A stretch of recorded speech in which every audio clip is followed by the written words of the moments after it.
ñande nasande gojuko ujunnaji ɗiɗi e nogas e nayyi caggal jibineɗe annabi Isa mo jaɓe kise gone mumo na hawre alkamisa nogas e joyi haran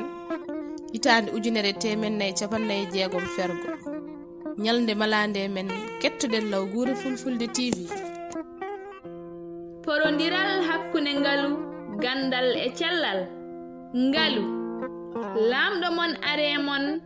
min ngalu ko min laami aduna o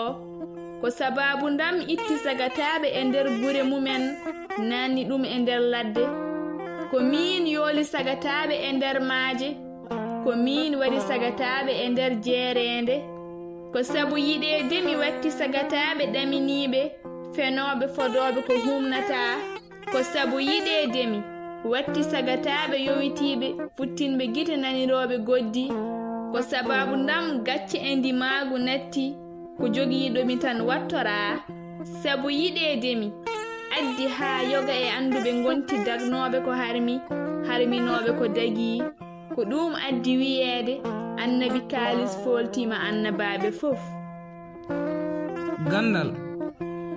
he sukka aɗa laamo taw mbiɗa wuuri mi mayani ko ɓurmami ko ina heewi haaldotako an gurtata pittali koye bewre e goofi min gurtam miɗi ko ɗiggere e kulol Allah min komi leelowal mangal jeynotongal faade boli ɓure e boli ɓamtare wadde ɗomi ala fof ko majjere jaalotoɗon wadde so tawi ko laamu ko min tan handi hen rutti kadi yoddi hen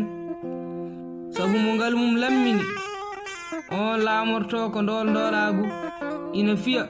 ina soka ina lebta ina wara kono mo gandal mum lammini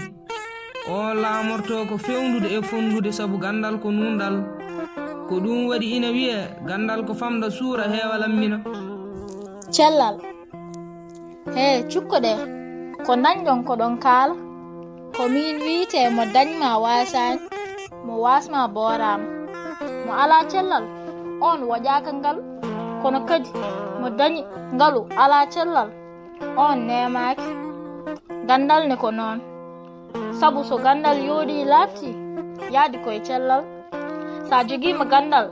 kono a ala cellal a wawa naftorade ngal saka naftirde ngal mo sellani hayso yiɗi o wawa yilade gandal sabu goƴaɗo yo Allah dandam on wondaka yo Allah rokkam ko ɗum waɗi wiyeede ko cellal woni afungal law koye sawtawol daroggal yontaɓe simo ñaabini e tule oole arɗo jaamo winde ñiibi e yurmede kan mo liksebe gorgol. Guure Fulfulde TV wiyen hakkille ma ko desdal ɓurgal mawnude ngal jogitiɗa woto ɓolɗin ɗum woto hebbine mum kecce e cagarte aw e mum gandal pinal e kala ko nafata yo jaam ñallu saro e adunaru ndu kala.